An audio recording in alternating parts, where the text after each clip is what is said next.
Hello and welcome back to the channel. Good to see you again. Today we're out in Bridgeton, Indiana, here at Bridgeton Mill and Covered Bridge.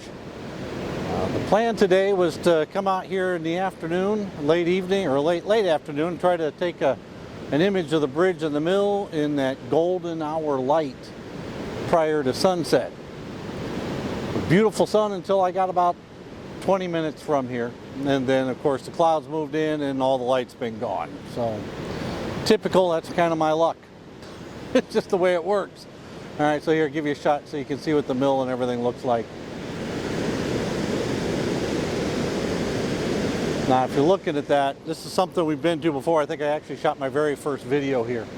All right, back February last year, or no, this year, February 2021.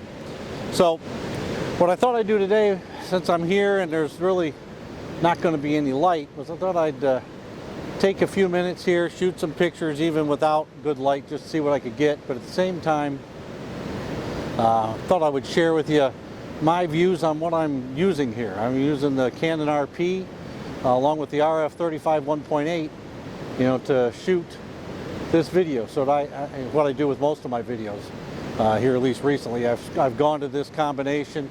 Away from the GoPro wherever possible, so I'm using this. So I thought I'd shoot a couple images and then share some of my views on this particular combination, see what you think. So stay tuned, let me get some images and I'll get back with you here in a few minutes.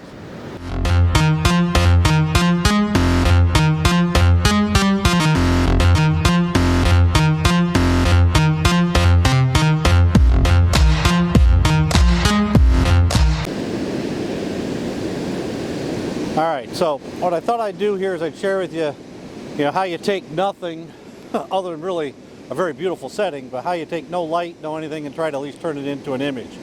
All right, the river's higher than it normally is this time of year. Normally it's much lower. You can even see portions of the dam here as it runs underneath the bridge. But today we don't have that luxury. The water's a little deeper, it's kind of murky, so you can't really see through it. But what I normally do, I shoot at f11, I use a circular polarizer. Not necessarily going to be able to do that this time of day, but I am using a circular polarizer, all right? But I'm doing it really just to help darken things up a little bit. And I'm going to shoot it much higher. I'm going to shoot really about f18, all right? And then I'm going to shoot probably about 1/4 of a second. Now what I'm going to do here is I'm going to brighten this up. Hopefully you'll be able to see it here on the back of my camera. Hopefully we'll be able to zoom in on that, or at least focus in on it, and you'll see it. All right, so what I'm going to do here is I'm going to shoot basically at f18, ISO 100, roughly about 1/4 of a second, using my circular polarizer, all right, and see what we can come up with here as a decent image. All right, take that image, underexposed just slightly. This one we're going to do at about 1/8 of a second. All right, see how they turn out. So now, if that turned out and it looks halfway decent, here's the shot.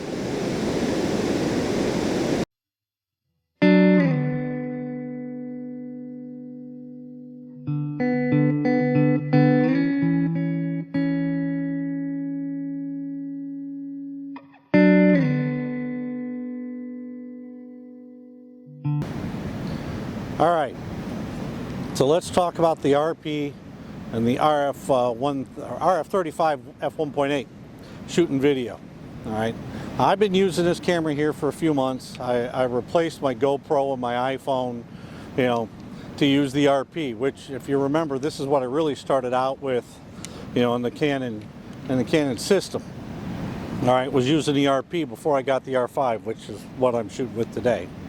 All right, so now I'm videoing this on the R5 along with the 15 to 35 1.8. All right, so let's talk about this particular combo. Now, the RP, is the RP good for video? The answer is yes. All right, it's good for video if you're looking to shoot in 1080p, all right, 30 or 60 frames per second. If you're looking to shoot 4K, no, this is not for you. The crop factor and everything on this, 4K, it's just not it's just not the optimal product for it. There's a lot of things on the internet, a lot of things on YouTube about it. You know, do not consider this for 4K. But if you're looking for something just to do 1080, 1080p with, get good video with, something that's a good product that's going to give you a good video, this thing is fantastic for that. It will do it. It's light, it's affordable, it's easy to use. All right, by all means, consider it for that. It is not your 4K option. Now, I would guess that the Canon R6, I've not shot it or videoed with it, but I'm going to guess that in 4K or whatever, it's a better option for you. All right, now one of the negatives in this thing is it doesn't have any stabilization or in-body stabilization in it. Now you get into something like the R6 or the R5, they do, and that helps. Now why is that a big deal? All right, so let's talk about the 35 1.8. It's got great image quality. All right, not an issue with that. Fantastic from that standpoint. However, when you're shooting or trying to video yourself at an arm's distance, which I try to do, some of you've seen, this thing really doesn't give you a lot of, view. I mean, you're seeing very little of it. A lot of times it cuts my head off because I'm not paying good attention to it as I talk, because it's really focused in on you or zoomed in on you, because that focal length is not necessarily the best for doing this kind of videoing. You really need something that's a little bit wider, like the 15 to 35 2.8, which is what I'm using here. All right, so now why do I use the 35 1.8? Because it has inlens stabilization.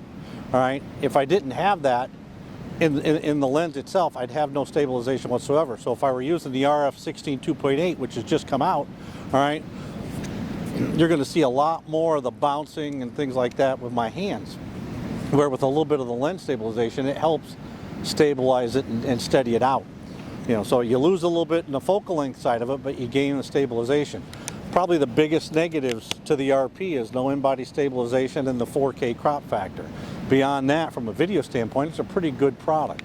All right, the lens, the 35 f1.8, is fantastic from an image quality standpoint, but you don't necessarily have the ability to see what's around you like you do here with the 1535, which I'm shooting at 15 right now, and you can see the scene behind me. All right, it gives you that ability. The 35, at least when you're handheld, it just won't work. Now the 15 to 35 2.8, it will work for that. Problem is, it's just really heavy. All right, it's just heavy and it's hard to hold out there. On my little tripod, it's hard to hold it out there so you can see it. That's where it's, when you're shooting with a GoPro or something like that, it's a lot easier to do.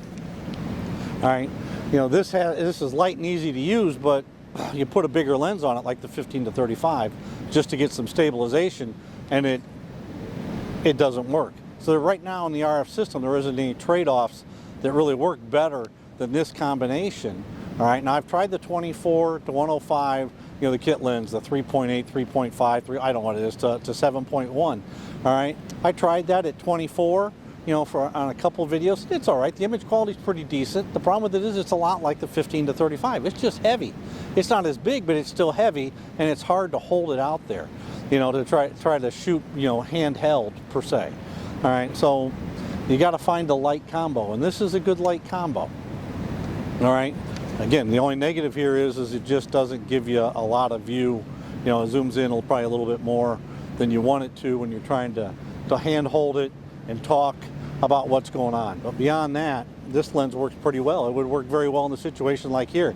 If I had it sitting up on the tripod, and using this lens, it would be fine for what's going on. It actually probably do a better job. It'd probably even separate me out a little bit better because of depth of field.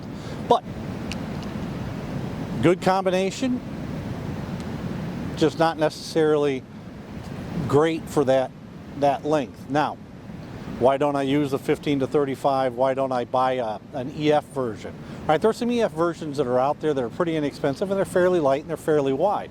All right, I just believe that I should be working, in the RF or the R system. I went mirrorless with the intention of staying dedicated, to that product. When they brought out something new, then I would see if it fit within my needs. If it wasn't out there, then I would work with what I had. All right, and that's what I've been doing, and I'm going to continue to stay true to that. Now, you can look at it differently. You can certainly go out and get one of those other other lenses and try it, and it'll probably work just fine. It's just not something I'm going to do. I'll work through with what I have. And again, you go back to something I say in pretty much every video I put out there. Use what you have. Get out there, shoot with what you have, video with what you have. You know, make the best of what's out there, whether it's an iPhone, whether it's a GoPro, whether it's this combination I'm holding in my hand here, the RP and the 35 f1.8. You know, just get out there and do something. Use it. Very, very important. All right, just more important, I guess, get a little bit tongue-tied, but it's better to be out using what you have than to be wondering if you could need something else or waiting until you can afford something else. Get out, all right, and do it. You know, use what you have. Now, again, I'm going to end this video here. All right. Tell you, please like, comment, subscribe, share. You know, we're up to 35 subscribers. I greatly appreciate it. I realize I'm not the most entertaining. I'm not the greatest videographer that's ever come to life, and I'm certainly not the greatest photographer that's ever come to life. But I like sharing my views, and I like sharing them on YouTube, and I'm happy many people, actually 35 subscribers today, are on board and hopefully all watching videos as they come out. It's greatly appreciated. All right, but again, remember, like, comment, subscribe. You know, hopefully we can continue to grow the channel. I'm going to continue to make these videos when I can. You know, beyond that, just remember, get outside and enjoy life. Life is incredibly short. All right, you don't want to spend it worrying about whether you got a good camera, a good lens, or just sitting inside doing nothing. All right, get outside and enjoy life. Thanks for coming along. Hope to see you in the next video. Thank you very much.